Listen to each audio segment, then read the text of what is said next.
Powerhouse acknowledges the traditional custodians of the ancestral homelands upon which our museums are situated. We pay respects to elders past and present and recognise their continuous connection to country. This episode was recorded on Gadigal and Wurundjeri Woiwurrung country and via Belgium too. My name is Lee Tran Lam and you're listening to Season 2 of the Culinary Archive podcast, a series from the Powerhouse Museum. Located in Sydney, Powerhouse is the largest museum group in Australia. It sits at the intersection of the arts, design, science and technology with over 500,000 objects in its collection, including an 1850s mushroom-shaped decanter, a 2000-era porcini vessel from the Blue Mountains, and hand-carved wooden mushrooms from Meiji-era Japan. The collection charts our evolving connection to food. The museum's Culinary Archive is the first nationwide project to collect the vital histories of people in the food industry, such as chefs, producers, writers and restaurant owners who've helped shape Australia's taste and appetites. Today we're talking about mushrooms. It was really always an experience to watch a woman who could not see anymore, identifying mushrooms just from smelling them. That's why they call it the zombie fungus, because they create literal zombies to do their bidding. Some humans have got an uncanny nose for this stuff. My photographer at the time, she was up there with the drug detection dogs for sniffing out these truffles. Onion stalk, parasol, bleeding fairy helmet, lawyer's wig, chicken of the woods, native bread and velvet shank. They're just some of the mushrooms you'll find in Australia. Some taste a lot better than others, and then there are species we avoid altogether. The Arunta people of the Central Desert thought mushrooms were fallen stars and did not eat them. In Australia, we've even cultivated shiitake and wood ear mushrooms in a railway tunnel that once stored World War II explosives. Mushroom growing lessons have helped disenfranchised people gain economic independence around the world. And this handy ingredient has also been championed as a sustainable alternative to meat. Hi, my name is Chido Guevara. I'm a mushroom farmer and the founder of the Future of Hope Foundation, an organization that is based in Zimbabwe and works everywhere in the world. Our flagship project is mushroom farming. One of Chido's earliest memories is foraging in the forest and spotting a mushroom with a cap that can grow as big as an umbrella. In my language, we call it dari. And my grandmother used to tell lots of stories about this mushroom. When you find it, it is a sign that you're very lucky in life. And as a little girl of around 5 years old, I was walking around during the mushroom season. And suddenly I call out to my mom, I say, mushrooms, mushrooms, I found mushrooms. This was the start of a lifelong connection with the ingredient. Tragically, Chido's mother died when she was 7. So Chido spent time with her grandmother, who was around 100 years old. She was nearly blind. She could not go anymore on her own to forage for mushrooms. So I would hold her hand and she has a walking stick and I would walk her to the forest. She would sit under a tree. I run around collecting different types of mushrooms and bring different piles in front of my grandmother. So it was really always an experience to watch a woman who could not see anymore, identifying mushrooms just from smelling them and being able to tell them apart, even the mildly poisonous, the very poisonous ones, the inedible but not poisonous, and the edible ones. That impressed me as a child. When I finally got the chance to learn about farming mushrooms, for me, it was really easy to connect through the different stories told by my grandmother. If you come to an area with lots of mushrooms, don't take everything. You have to leave 1 or 2. This is to show the gods of the forest that you are grateful, and then the gods of the forest will give you more mushrooms next year. When I stepped in a laboratory for the first time to learn about mushrooms at Africa University, these stories kept playing in my head. There was a link between Chido's university lessons and the stories her grandmother told. Everything had a scientific basis for helping mushrooms thrive. She would say, if you cook your mushrooms, cook with the lid of the pot off, especially with gilled mushrooms that produce spores. If you close the pot, you close the forest, she said. And so as a little girl, this is just stories. And you're like, my God, grandma is very superstitious. But as I grew older, I learned these mushrooms are producing spores. So of course, if the pot is open, some spores can escape. Let's hear from someone who also has a memorable relationship with mushrooms. Hi, I'm Jim Fuller. I am an ex-chef, chemical engineer, mycologist, and the co-founder and chief science officer of Fable Foods, where we reimagine mushrooms. To understand Jim's fascination with mushrooms, let's talk about the time he brought incredibly expensive mushrooms as a gift to a Thai wedding. I was invited to go meet a very special speaker. His name was Anon Atragon. He's a mushroom professor. He was the mushroom expert for United Nations. He was speaking on all the things that I love, things like cordyceps and lion's mane and medicinal mushrooms. That speech that he gave kind of fell on dead ears, and he didn't even understand why they brought him here because no one really cared. They just want to grow agaricus white button mushrooms. What are agaricus mushrooms? There's a clue in the Powerhouse collection, which has a botanical model for the agaricus common mushroom. The label says it all. There's a basic white button supermarket staple. Outside of the cartoony red toadstools in Super Mario games, the agaricus is generally what you think of when someone says mushroom. But Jim had other mushrooms to discuss with Professor Anon. Unfortunately, I got there after his talk, and he was literally packing up his things in a huff because he said, no one cares about medicinal mushrooms here. They only want to talk about buttons. I'm out. Just so happens I showed up right when he was out the door, and we kind of fell in love. That's the best way I can say it because time stopped. And for the next 6 hours, we stood right across from each other and just fell down that bunny hole. By the end of that, he invited me over to his son's wedding in Thailand. Jim told Professor Anon about Australia's mushrooms, like the incredible cordyceps Jim has tattooed on his arm. It's life-sized, like the caterpillar-shaped mushrooms Jim's seen here. Cordyceps have been used in traditional Chinese medicine for thousands of years, so the idea of Australian cordyceps fascinated Professor Anon. So Jim brought these native mushrooms to Thailand as a wedding gift for the professor's son.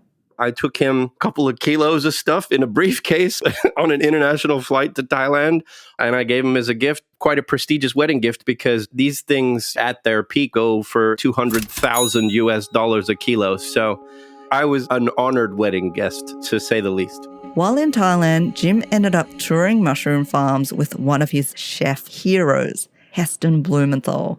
I got that wonderful opportunity to be Heston's mushroom expert.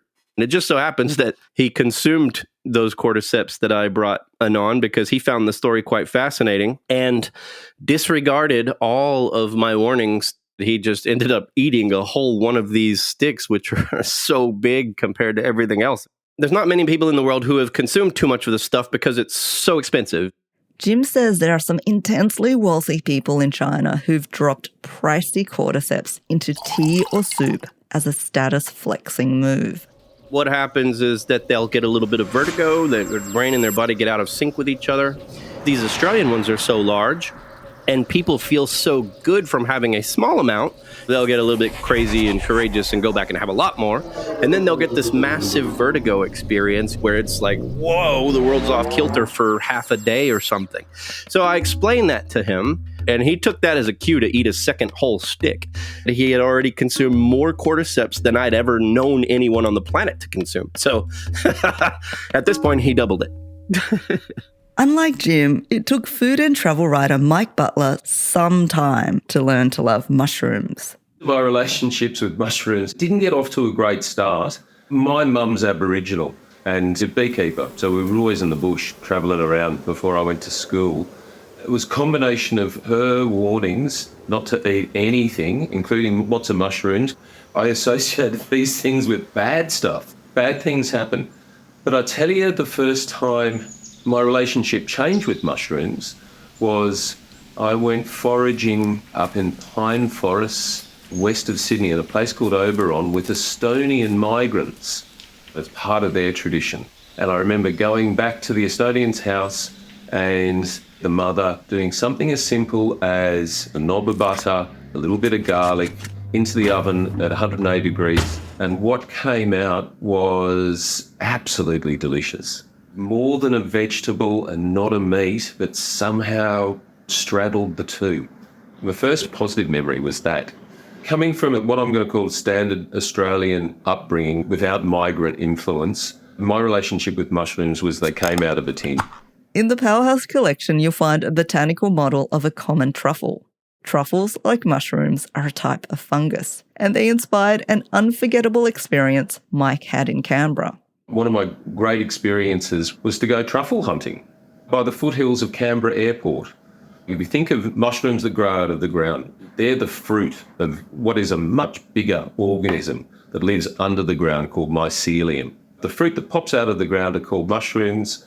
The mycelium that have mushrooms that don't pop out of the ground, they're called truffles. They rely on animals to dig them up. So they have to have these strong pheromones. Dogs love them, pigs love them. And I remember going in between the blades of oak trees with Australian Federal Police drug sniffer dogs that did this on their holidays, which was marvellous in itself.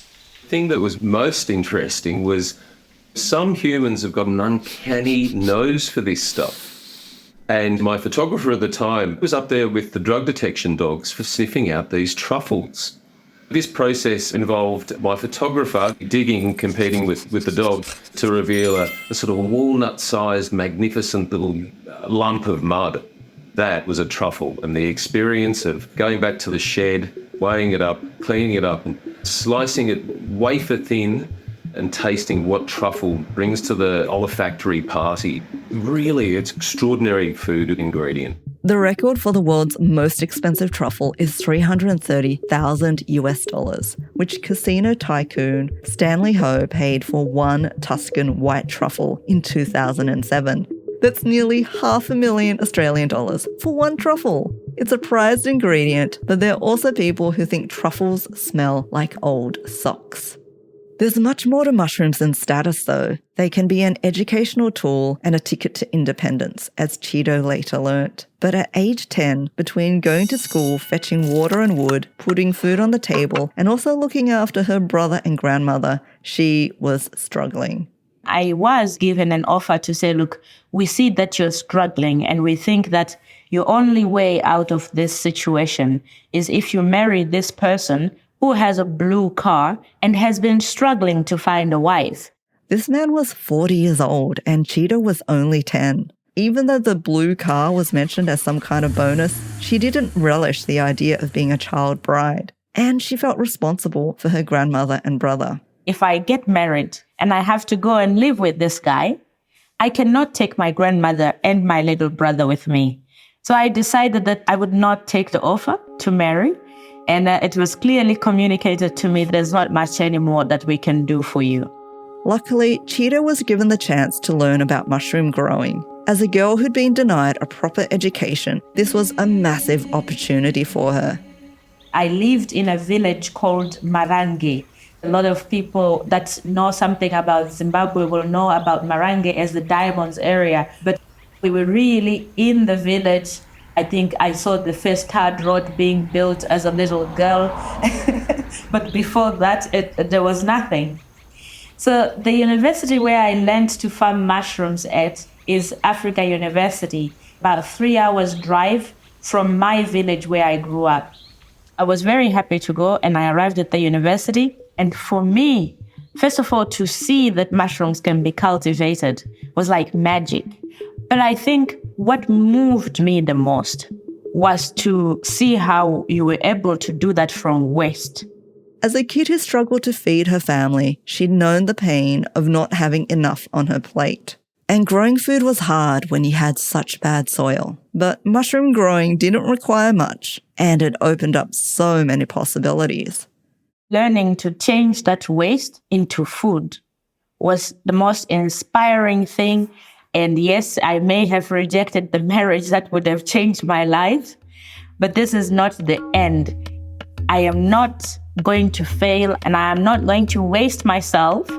And that was really a moment in my life where I say it does not matter which path I follow, I will get where I want to be and I will bring value to myself again.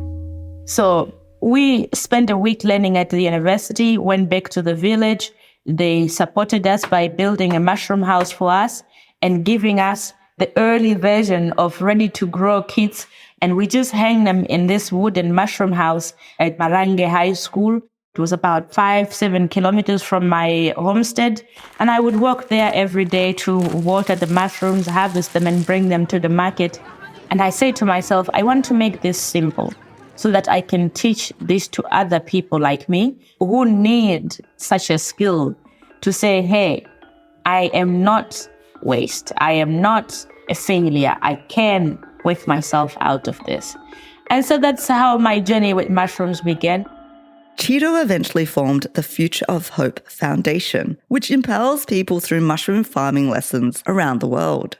Back in Australia, there are other kinds of opportunities that can sprout up with mushrooms too.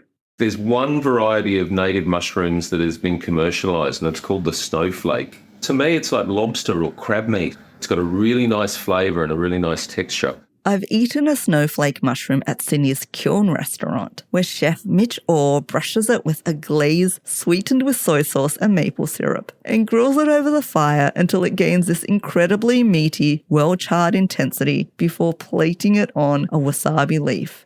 This snowflake species is also known as the coral-toothed mushroom, which exactly describes its look. Dozens of kinds of mushrooms grow widely throughout the world. While many kinds are highly prized delicacies, others, as most people know, are not. Mushrooms have such evocative, descriptive names worldwide. Think deer shield, charcoal burner, and aniseed funnel. In Australia, there's a glistening ink cap and gem-studded puffball. They're technically edible, but you shouldn't consume them unless you know what you're doing. Then there's a stinkhorn fungus, which is as off-putting as it sounds. There's a specimen of it in the Powerhouse collection. According to Australian Geographic, the stinkhorn was the first Australian fungus to be formally described by European science. Speaking of visually striking objects, cordyceps are actually mushrooms that have overtaken creatures. Fungi evolved to do this. They break into rocks, they break into logs, and they can break into an insect's exoskeleton without a problem. And they punch their way in, they dump in their genetic material and start growing. They'll go to the brain, they'll exert a biochemical control over the organism. That's why they call it the zombie fungus, because they create literal zombies to do their bidding. The fruiting body, the mushroom, will come out of its head, like something out of like some weird sci-fi movie. There's a cordyceps for most species of insects out there. In Australia, this particular long one, this one of interest, is called Cordyceps gunnii. And it forms when it hijacks the life cycle of the wattle goat moth. Jim's fascinated by the medicinal potential of cordyceps. They reportedly have anti-cancer properties and can improve heart health. When Chinese athletes smashed distance running records in 1993, they partly credited their performance to Cordyceps sinensis, which is found in the mountainous areas around China, Tibet, and the Himalayas. Cordyceps gunnii isn't the only native mushroom in Australia, so how do Indigenous people approach the local varieties here? Some of the early explorers, in particular over in Western Australia in the 1850s, they recorded Aboriginal people eating about 7 different types of fungi. I think it's the Arunta people of Central Australia. They viewed mushrooms as stars that had fallen, so they left them be. One of the things with Aboriginal knowledge systems is you realise that there's a reason why everything's done a particular way. Maybe they were poisonous, or maybe they were used particularly only for ceremony. Because Australia's got lots of varieties of glow-in-the-dark mushrooms. When you see the bioluminescence, you can bet your bottom dollar that Aboriginal people would have had their own relationship with that sort of stuff. Whether they ate it, whether they used it for medicine or ceremony, or had it as part of their dreamtime or creation stories. When you see them out in the bush, they play with your head. They're quite wonderful. According to writer Robin Powell, Victorian-era coal miners could see their hands by the light of ghost mushrooms. You see these things, you go, oh, there's a lovely oyster mushroom growing off a tree branch. It's only at night that they show their bioluminescence. But from what I've been told, they'll make you sick. You'll start throwing up. It's reasonable to deduce that these sorts of things were used for purges in medicine to clear people out and, digestive systems. Regarding Aboriginal relationships with fungi, it's something that people don't really talk about. I've spoken to men that have been initiated, and obviously they can't share the detail with me, but they've confidently told me that mushrooms are used for ceremony, in particular psychedelic mushrooms. Even though they're illicit, mycologist Paul Stamets thinks psychoactive mushrooms make us better humans, citing US Department of Health and Human Services research showing how consumption can significantly decrease antisocial criminal behaviour. In 2022, the University of Queensland launched Australia's first official living collection of native magic mushrooms. Our native cordyceps aren't psychedelic, but they can be powerful in other ways. I came across native Australian cordyceps because I came primed with the knowledge of cordyceps as a functional thing, knowing about the story of the Himalayas, knowing about like how valuable those cordyceps things are. No one is growing the Himalayan, really expensive $200,000 one. It's just because you can't. No one's been able to replicate in the right environment. But they have been able to replicate the Cordyceps militaris. So Cordyceps militaris, also native to Australia. It's an orange one. It gets into this little beetle, and it's been found all over Australia. Jim came across it while at the fruit and veg wholesale market. At the time, he was working at Melbourne's Costa, the biggest mushroom farm in the southern hemisphere. We would take wild mushrooms that had been picked from the forest during the day, from wild mushroom pickers who would go out of their own volition, come in, and I got to vet them. Those are good. Those are safe. People can eat those. You know, he pulls into the market, and in the backseat of his car, I see a couple of kilos of very nicely cleaned up cordyceps. He says, I've been selling them to this Chinese guy in the city for the last 20 years. He loves them. He sells them to his customers. He puts them on his menu. But believe me, you don't want them. They're worms. I'm like, I know exactly what they are. How much are you selling them to him for? He said, oh, $20 a kilo. I said, I'll pay you 25. I want them all. So very busy market that day. Wrecked by the end of it. Still hadn't tried one. And I don't know if you know anything about the fruit and veg wholesale market, but it's kind of a tough slog. Get to the end of one of those mornings and a busy one. And it's like, oh, I forgot I bought all of these cordyceps. I told this to my 65-year-old boss. And I said, we're going to have a mushroom tea this morning and see how we feel. By the end of our cup of tea, we're both wide-eyed, wondering how can we get more of this? This has just elevated everything. It's not like a drug. It's not like a hypnosis. It was a warm inner emotion of ability. And that day, I ended up staying awake for the next several hours, just as happy as can be, playing with my young kids, no stress. It was very clear that there was some function in there, and there was no placebo, because whenever you're working like that in a night shift, you know what works. 5 lattes might work, but there's this crash. With cordyceps, didn't happen. And from that point, it just only went up. It's amazing what mushrooms can do. When Cheeto taught people around the world how to grow this ingredient, she helped them gain economic independence and opportunities. With the creation of the Future of Hope Foundation, we've reached over 6,000 households around Zimbabwe, in Mozambique, and we are teaching people not just simply to farm mushrooms. We have developed what we call the mushroom-based integrated food production system. We believe strongly in empowering communities through producing their own food, because like in my case, when I could control my own food, I didn't have to be married off anymore to get out of the village. I ended up getting married too late, and I became more rebellious, so I did it my way. But it was really an important element in me redefining what I was going to become. There's a photo in the Powerhouse collection taken around 1895 of the Hawkesbury Railway Bridge Tunnel. When trains no longer ran through it, it was repurposed to grow mushrooms. The country's first commercial mushroom farm was located in a former train tunnel too, under Sydney's Circular Quay. And until recently, you could tour the Lee Sun Exotic Mushrooms Farm, which grew shiitake, enoki and pink oyster varieties in an ex-railway tunnel in the Southern Highlands.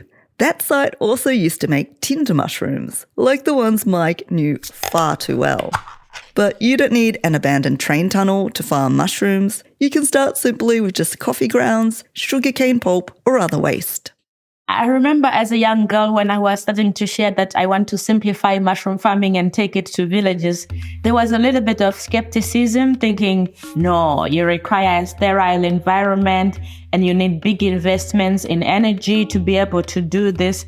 But mushroom farming is coming from learning from nature. I spent a lot of time in China learning about the cultivation of reishi, the making of the mushroom powder, the harvesting of the spores. They crack the wall of the spore to expose the medicinal benefits and stuff like this. But when you open a packet of that, it gives you the kind of excitement that like a cup of coffee can give you. Mushrooms, the taste for all seasons. Mushrooms, got a taste of their own.